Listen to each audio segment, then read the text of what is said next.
자, 54페이지 보면은 확률의 뜻이라고 써 있어요.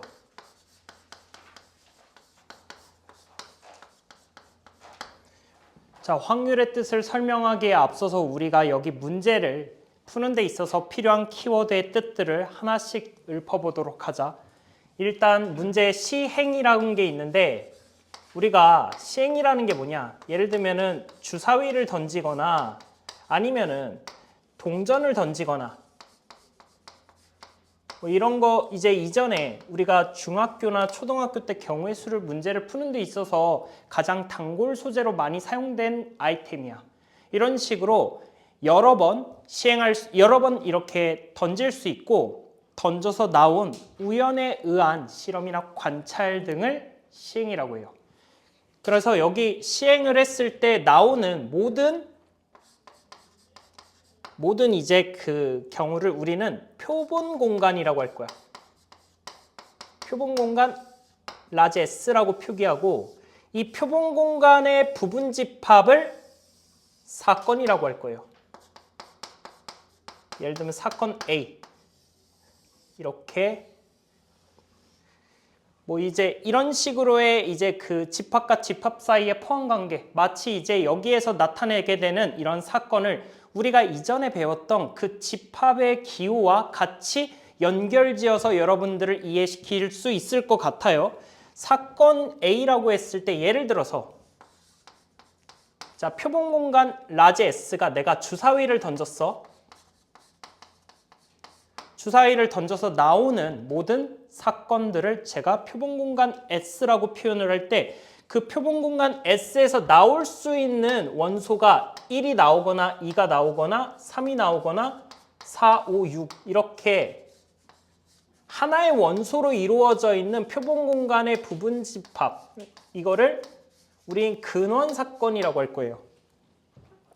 그러면 자, 이제 근원 사건이 무엇인지 일단 인지의 영역인 것 같아요. 뭐 그렇구나 하시면 돼요. 그런데 예를 들어서 라지 S를 구성하고 있는 원소가 1, 2, 3, 4, 5, 6 이렇게 될 거야. 그런데 어떤 특정 사건 A는 내가 이렇게 나타낼게요. 주사위를 던졌는데 짝수가 나오는 사건이라고 할게. 그러면 이제 2하고 4하고 6 이렇게 세 개의 원소로 이루어져 있는 사건 A라고 할 수가 있겠지. 무슨 얘기인지 알겠어요? 그러면은 이제 어떤 이 사건에 있어서 여러분들이 이제 뭐 합사건이 뭔지, 곱사건이 뭔지, 그 다음에 그 두 사건이 서로 이제 그 문제에서 이전에 이제 그 집합 단원에서는 합집합, 여기서 곱사건이라고 했는데 이제 집합 단원에서는 교집합이란 키워드를 가지고 이용을 했었단 말이야. 자, 제가 조금 이제 설명을 하자면 예전에 집합을 배울 때에는 이렇게 전체 집합에서 부분 집합으로 A라는 집합과 B라는 집합이 이렇게 이루어져 있다고 했을 때 A 합집합 B라고 했었죠. A 합집합 B. 자, 이렇게 표기가 되어 있는 구간의 범위는 바로 노란색으로 빗금친 구간의 범위가 바로 A 합집합 B였어요. 그리고 A 집합에도 포함되어 있고 B 집합에도 포함되어 있는 원소들로 이루어져 있는 집합을 우린 뭐라고 했냐면 A 교집합 B라고 했었어.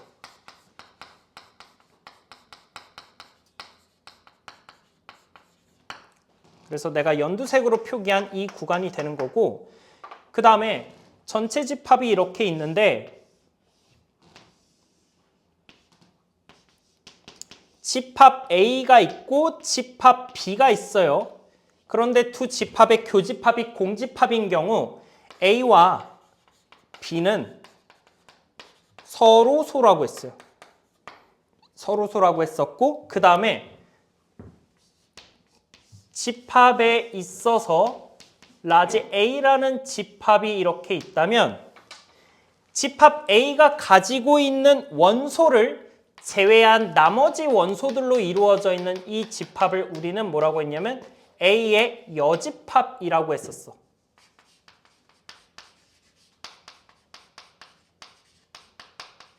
A의 여집합이라고 했었고, 자, 지금 내가 이 내용들을 설명한 이유는 뭐냐면 사실 확률에서도 우리가 집합에서 사용했던 그 기호를 명칭만 바꾸어서 사용하는 경우들이 대다수야. 여기 이 라지 U를 전체 집합이라고 했었죠?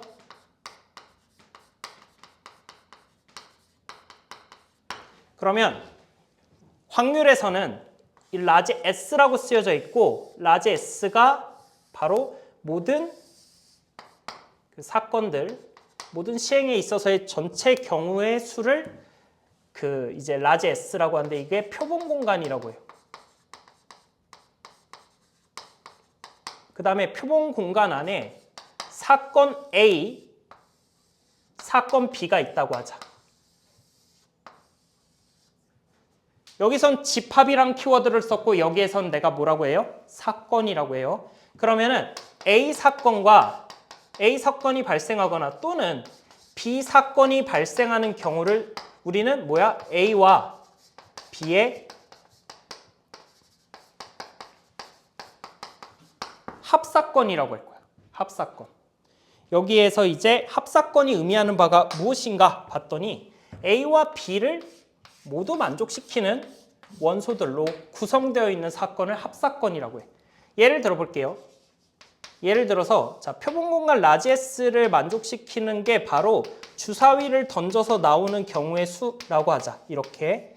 자, 그런데 A라는 사건이 무엇인가 봤더니 바로 X바 X는 짝수가 나올 사건이라고 할게요. 그 다음에 사건 B의 경우에는 X바 X는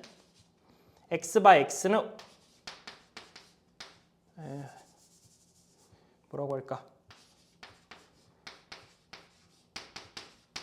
3의 배수가 나오는 사건이라고 할게. 그러면 집합이래. 사건 A를 만족시키는 원소는 2, 4, 6 이렇게 3개로 이루어져 있고 사건 B를 만족시키는 원소는 3하고 6으로 이루어져 있다. 그러면 A와 B의 합사건은 바로 2, 3, 4, 6 이렇게 4개의 원소로 이루어져 있다는 거 이해되겠죠? 그러니까 사실 앞서 배웠던 집합의 개념을 그대로 따른다. 그냥 명칭만 달라졌다고 생각을 하시면 돼요. 그리고 솔직히 말해서 명칭에 대한 암기도 필요 없다고 생각합니다. 시험에서 이걸 물어보진 않아. 따로 시행이 무엇인지 사건이 무엇인지에 대한 구분을 하는 걸 물어보지 않기 때문에 그렇구나 하면서 인재 영역으로 가시면 돼요.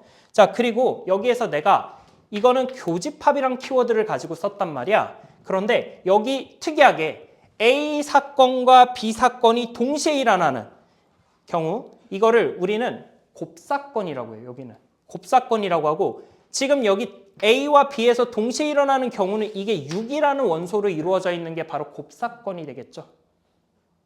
이해되죠? 곱사건의 키워드의 뜻이 무엇인지 합사건이 무엇인지 그리고 여기 집합에서는 교집합이 공집합인 두 집합 사이의 두 집합 사이의 관계를 우리는 서로소라고 했었어. 그런데 여기 사건, 그러니까 확률에서는 바로 두 사건이 동시에 발생하지 않는 이런 독립된 사건의 관계를 우린 배반 사건이라고 해요. A라는 사건이 있고 B라는 사건이 있어. 자, 표본공간 라지 S에서 이런 경우에 배반 사건이다. 별거 아닌 것 같지만 사실 배반 사건의 키워드는요. 다음 수업 시간에 배우게 될 이제 그 조건부 확률에서는 굉장히 중요한 키워드이기 때문에 두 사건이 이렇게 동시에 일어나지 않는다. 곱사건이 이제 공사건일 때 우리는 이거를 배반 사건이라고 한다라고 얘기할 수 있어요. 자, 그리고 내가 아까 여기 집합에서 키워드를 아직 설명을 조금 더 하자면 자, 우리가 이렇게 되어 있는 전체 집합이라고 했었고 그 전체 집합이 여집합을 공집합이라고 했었던 거 기억하시나요? 공집합은 원소의 개수가 존재하지 않는 집합을 공집합이라고 해요. 그런데 사건에서도 마찬가지야. 이 사건을 구성하고 있는 원소가 이 전체 표본 공간을 구성하고 있다. 이러면 우리는 이걸 뭐라고 하냐면 전사건이라고 해요. 그리고 그 원소가 하나도 없는 사건을 공사건이라고 합니다. 공사건도 이렇게 기호를 공집합 기호와 똑같이 공유합니다.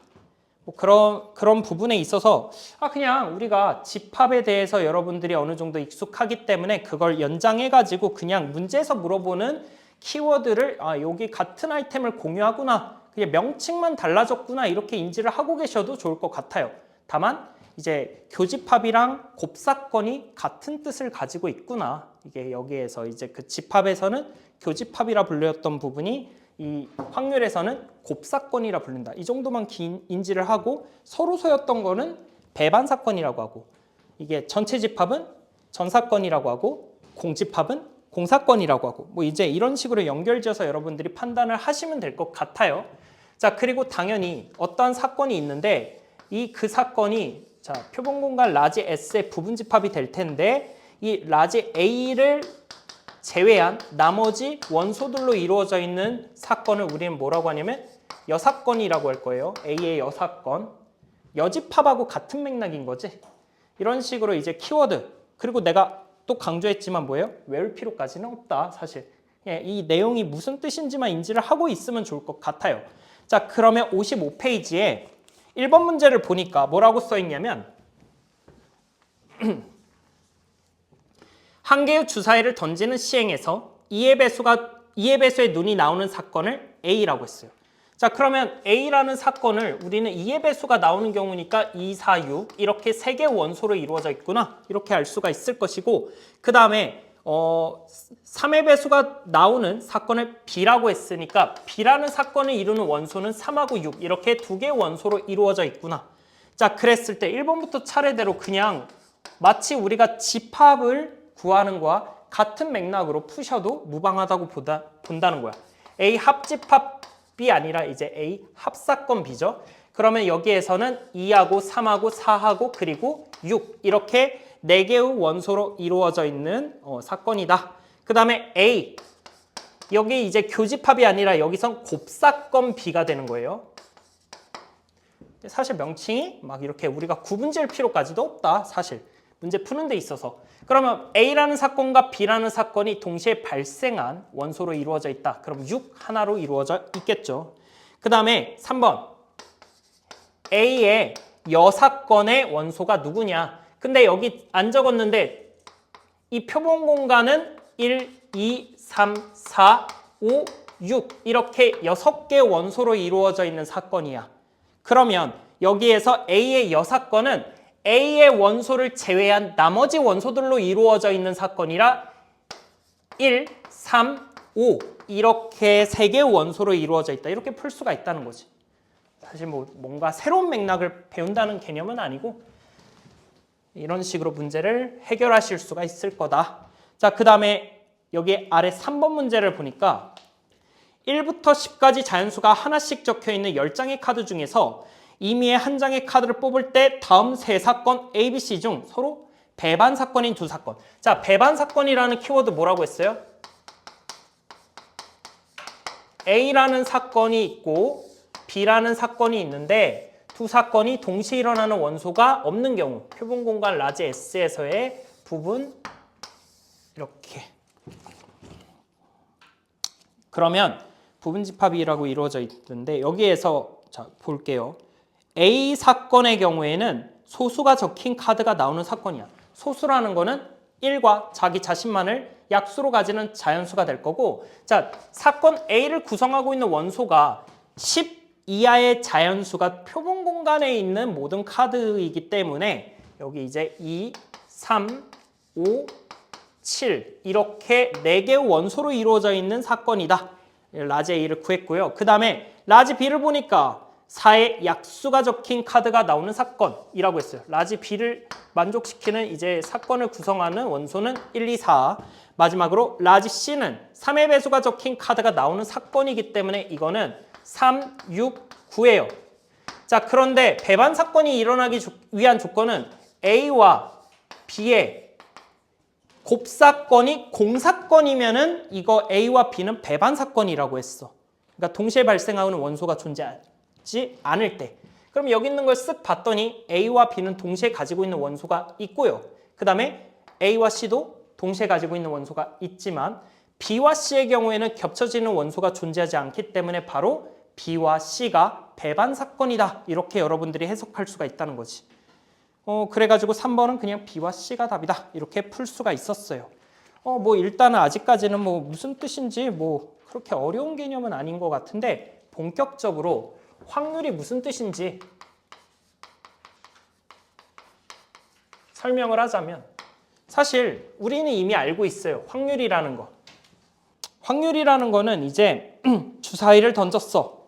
예를 들면 주사위를 던졌을 때 나오는 경우의 수가 우리가 1, 2, 3, 4, 5, 6이죠. 6가지야. 자, 그런데 여기에서 내가 이렇게 보도록 할게. 주사위를 던졌는데 2가 나오는 2의 배수가 나오는 경우의 수는 뭐예요? 2하고 4하고 6 이렇게 세 가지가 되겠지. 세 가지가 돼요. 그러면 이렇게 이제 다시 물어보도록 할게요.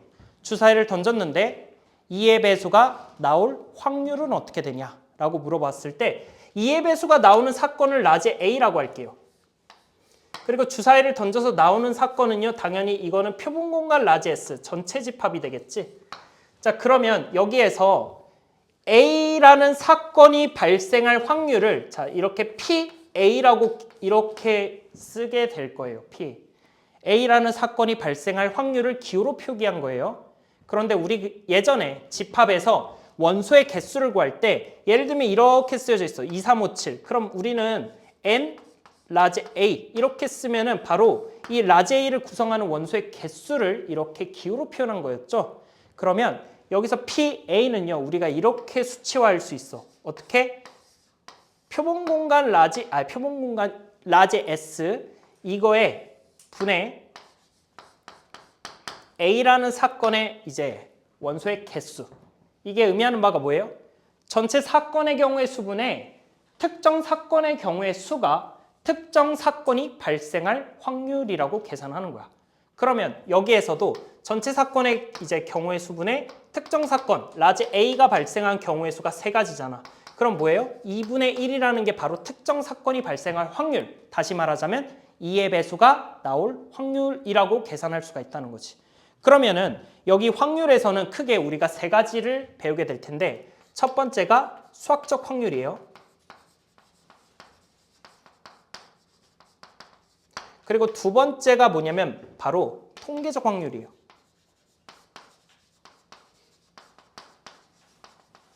그리고 마지막 세 번째가 기하적 확률이에요.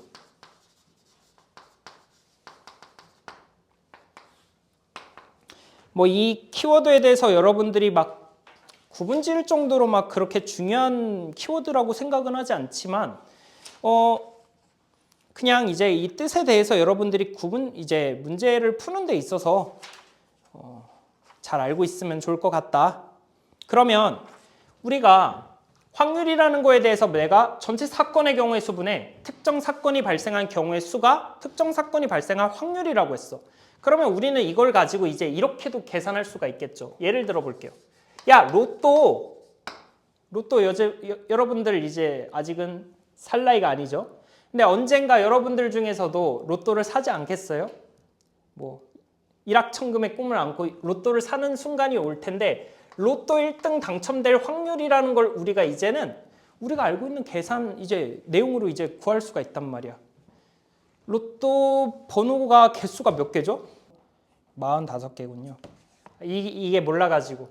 자, 로또 1등이 당첨될 확률을 구해라 라고 하면은 여러분들이 45개의 숫자 중 6개를 모두 맞추면 1등이에요. 그 다음에 5개에다가 보너스 숫자 1개를 맞추면 2등입니다. 그리고 5개를 맞추면 3등이고요. 4개를 맞추면 4등, 3개를 맞추면 5등이 돼요. 자, 그러면 내가 갑자기 왜 이거를 썼냐면 여러분들한테 이제 문제를 내도록 할게. 로또 1등 당첨될 확률 혹시 들어보셨어요? 계산을 해보면 814만 5,060분의 1이에요. 따로 외웠습니다. 그러면 이걸 우리는 어떻게 계산할 수 있어?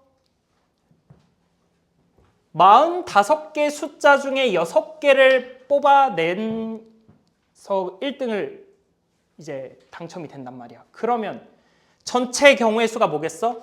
45 컨비네이션 6이에요. 순서에 상관없이 서로 다른 45개 숫자 중에 6개의 숫자를 뽑는 경우의 수야. 그 중에서 6개의 숫자 중에 6개의 숫자를 모두 뽑아야 돼. 특정 사건이 발생하는 경우의 수예요. 그럼 뭐예요? 특정 사건이 발생할 확률이고, 이거 숫자 굉장히 괴랄하고 지저분하겠지만 이걸 계산하면 이게 뭐예요? 814만 5,060이 나옵니다. 궁금하시면 직접 계산해 보셔도 돼요. 그래서 이제 오케이 납득. 로또 1등 당첨될 확률은 814만 5,060분의 1이다. 워렌 버핏이 이랬어요. 부자가 되는 방법 10가지 중에서 그 중에서 낮은 확률에 돈을 걸지 말아라 라는 말이 있었어요. 그 말을 듣고 저는 이제 로또를 사는 의미가 돈을 벌기 위한 하나의 재테크 수단으로 쓰는 게 아니라 약간 부적으로 쓰고 있어요. 부적. 뭐 요즘은 잘 안 사지만 예를 들면 이런 거야. 월요일 날 만약에 로또를 사. 그러면 일주일간 든든해져요. 물론 토요일 날 휴지가 될 확률이 높지만, 근데 토요일 날 로또를 사면은 바로 사자마자 당첨이 안 되면 버려야 되잖아. 그래서 약간 가성비가 떨어지는 것 같습니다. 개인적으로 로또는 항상 일요일 밤에 사거나 월요일 날 사는 걸 추천하는 것도 웃기다 뭐.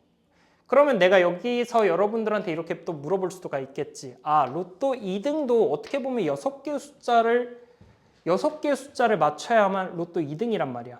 근데 1등과 2등의 당첨 확률의 차이가 얼만큼 날 것 같아요? 똑같을까요?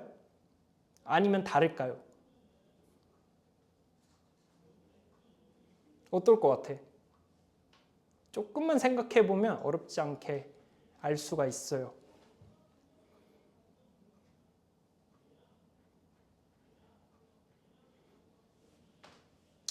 이거는 여러분들한테 그냥 숙제로 넘기도록 할게요. 이게 과연 2등 당첨 확률은 어떻게 되는지를 우리가 이제 예전에 배웠던 조합에 대한 개념으로 접근을 해볼 수가 있을 겁니다.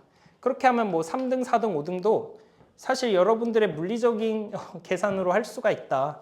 근데 내가 이걸 뭐 그냥 가볍게 이제 여러분들한테 설명을 하는 게 수학적 확률이 무엇이고 통계적 확률이 무엇이고 기하적 확률이 무엇인지 이거에 대해서 이제 얘기를 해보고 관련된 문제를 풀면서 오늘 수업을 마무리하도록 할게요.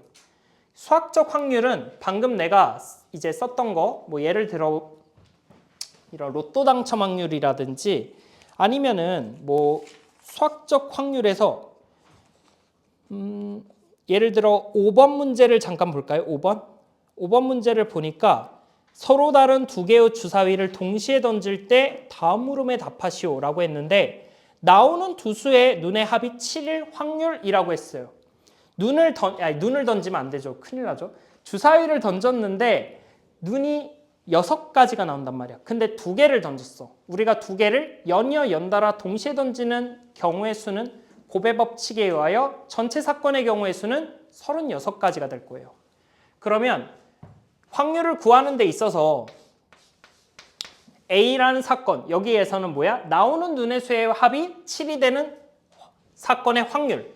전체 사건의 경우의 수는 뭐야? 6 곱하기 6인 36이 되고 특정 사건이 발생하는 경우의 수는 눈의 수의 합이 7이 되는 경우의 수는 바로 1, 6, 2, 5, 3, 4, 4, 3, 5, 2, 6, 1 이렇게 6가지 경우의 수가 되겠죠.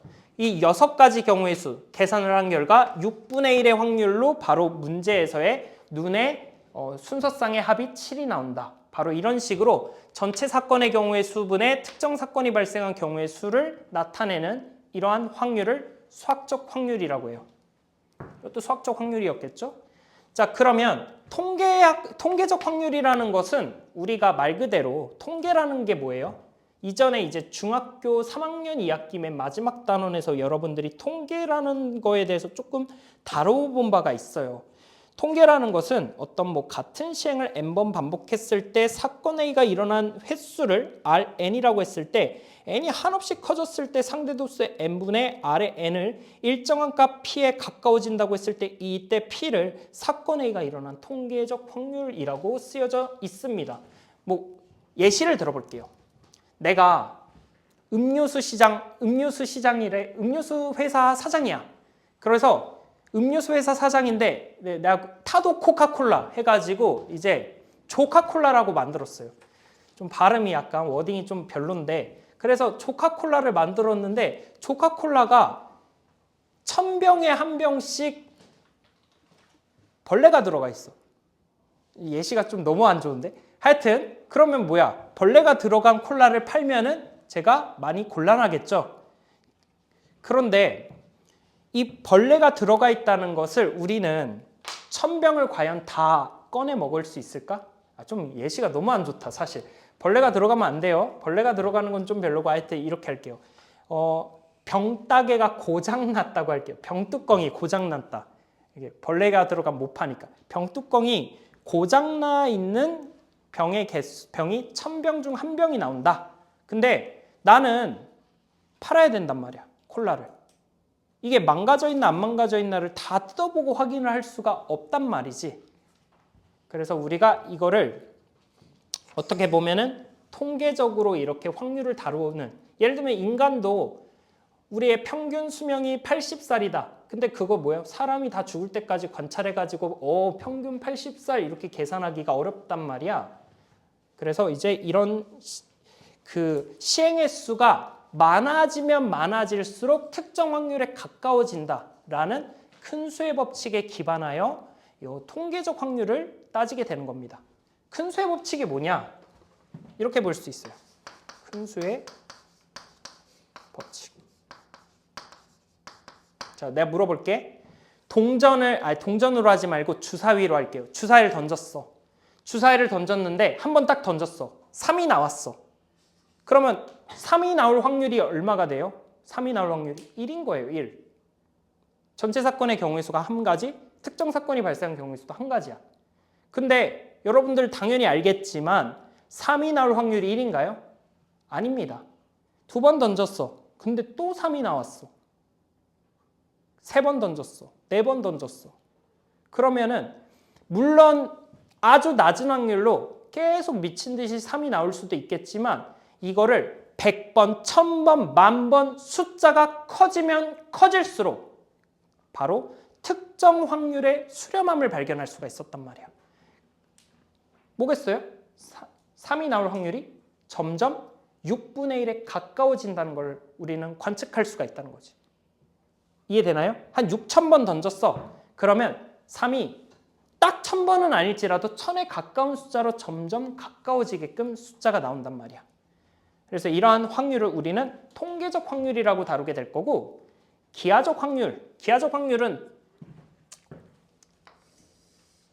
어렵지 않아. 기하적 확률은 자, 내가 이렇게 생긴 뭐 판때기가 있다고 하자.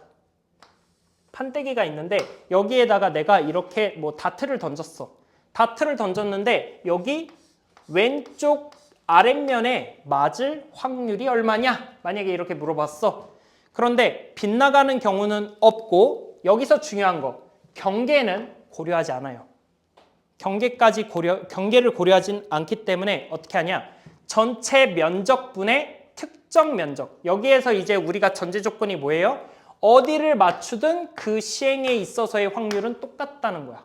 그렇기 때문에 기하적 확률은 전체 면적분의 특정 면적의 넓이를 나타내면 그 특정 면적에 맞을 확률이 되는 거지. 말 그대로 이제 기하가 도형이잖아. 이게 기하적 확률이 되겠습니다. 그러면 일단은 문제에 주어져 있는 모든 키워드들에 대해서 가볍게 일단 설명을 했는데 관련된 문제들을 조금 더 풀어보고 그 다음에 오늘 수업을 마무리하도록 할게요. 개념 아직 다 설명한 건 아니야. 하나 설명할 게 뒤에 남아있긴 해요. 자, 그러면 보도록. 자, 제가 몇 번까지 풀어드렸죠? 5번에서 두 눈의 수의 합이 7이 나올 확률 이걸까지 구했고요. 나오는 두 눈의 수의 곱이 12의 배수일 확률을 구하라고 했어요. 그러면 12의 배수가 된다는 것은 결국에 1이라는 숫자는요. 누구랑 곱하든 12의 배수가 될 수가 없습니다. 자, 그러면 기준이 되는 숫자 2일 때는 6이 나왔을 때 12의 배수가 될 거고 3이었을 때는 4가 나왔을 때 12의 배수가 돼요. 5였을 때는 어떤 숫자가 나오더라도 12의 배수가 나오지 않고요. 그 다음에 6이 나왔을 때는 그리고 여기에서 여러분들이 이제 고려해야 되는 거 6이 나왔을 때는 뭐예요? 여기 2가 되거나 아니면은 4가 되거나 6이 되거나 이렇게 세 가지가 되겠죠. 지금 이거 이해되나요?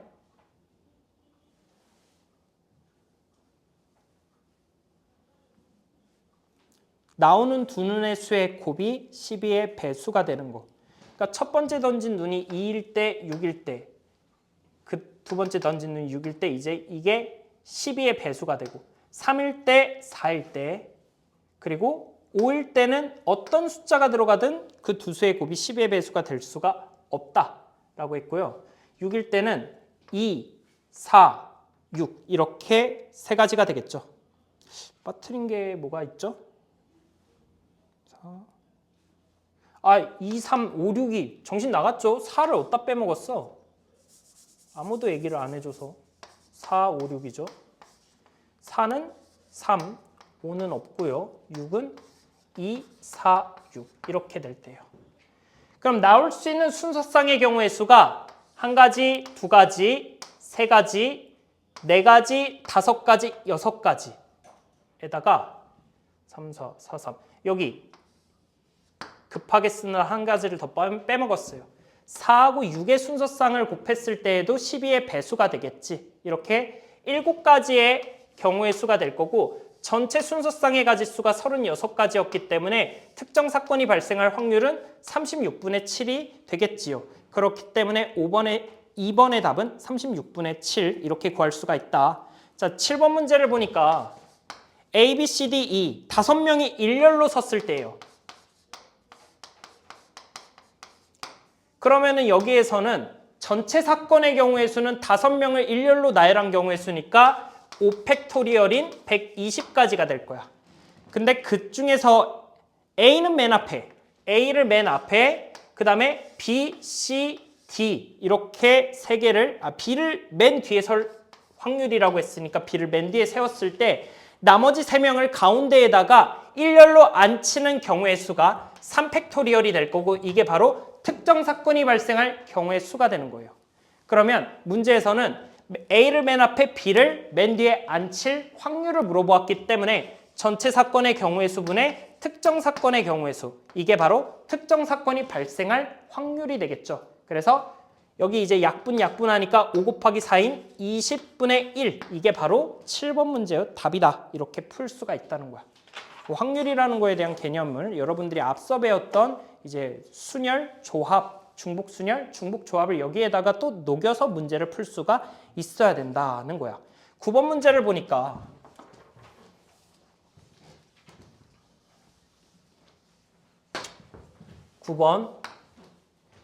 남학생 4명, 여학생 3명을 일렬로 설 때 여학생 3명끼리 서로 이웃하게 될 확률. 자, 남자 4명, 여자 3명을 이제 일렬로 세웠대요. 그럼 전체 사건의 경우의 수는 7명을 일렬로 세운 거니까 7팩토리얼이 바로 전체 사건의 경우의 수가 돼요.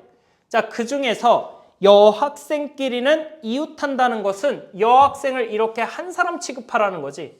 한 덩어리. 그러면 4하고 이거 한 덩어리를 더한 특정 사건이 발생한 경우의 수가 5팩토리얼에다가 여자 3명이 그 사이에서 안쪽에서 서로 간의 자리를 바꿀 수 있기 때문에 추가적으로 3팩토리얼만큼을 곱해준 게 바로 특정 사건이 발생하는 경우의 수가 되겠죠.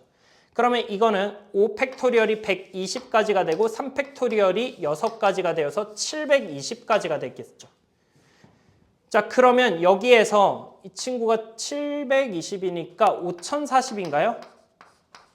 그럼 5040분의 특정 사건이 발생하는 경우의 수가 바로 특정 사건이 발생할 확률이 된다. 이렇게까지 뭐 계산을 이거분의 이거가 맞긴 하지만 7팩토리얼 분의 5팩토리얼 곱하기 3팩토리얼이기 때문에 여기에서 좀 더 숫자를 가볍게 정리해 주시고 문제를 푸시면 더 좋겠죠. 7 곱하기 6을 3 곱하기 2 곱하기 1로 나눈 거고 6하고 이것도 약분이 되어서 구하고자 하는 문제의 답은 7분의 1이다. 실제로 보면 여기에 뭐예요? 7배가 얘잖아. 그렇기 때문에 문제에서 9번의 답은 7분의 1 구해낼 수가 있고 11번 문제를 보니까 흰 공 5개, 검은 공 3개가 들어있는 주머니에서 임의로 4개의 공을 꺼내었을 때 모두 흰 공이 나올 확률. 일단은 공의 개수가 총 8개잖아. 11번에 자, 공의 개수가 흰 공이 3개, 검은 공이 5개라고 되어 있는 거꾸로 썼네. 흰 공이 5개, 검은 공이 3개라고 되어 있는데 전체 8개의 공에서 몇 개를 뽑는다고 했어? 4개의 공을 동시에 뽑는다고 했어. 그러면 전체 사건의 경우의 수가 8C4가 될 거야. 그런데 이 중에서 흰색 공 4개를 뽑는 경우의 수는 바로 뭐예요? 5개의 공 중에서 4개의 흰색 공을 뽑는 경우의 수가 특정 사건이 발생하는 경우의 수가 되겠지. 그럼 특정 사건이 발생할 확률은 8, 7, 6, 5를 4, 3, 2, 1로 나누어준 싹 그래서 70분의 5 약분하면은 14분의 1이 바로 흰색 공 4개를 뽑을 확률이 되겠지. 두 번째, 흰 공 3개, 검은 공 1개가 나올 확률은 전체 경우의 수가 70이었어. 70분의 흰 공 이제 3개니까 5C3 곱하기 동시에 검은 공 1개, 3C1 이걸 뽑아서 나온 결과가 어떻게 되는가 봤더니 5C3이 10이고요. 3C1이 3이니까 10에다가 3을 곱하면 30이 되고 약분해서 7분의 3이 바로 검은 공 1개와 흰 공 3개를 뽑을 확률이 되는 거야.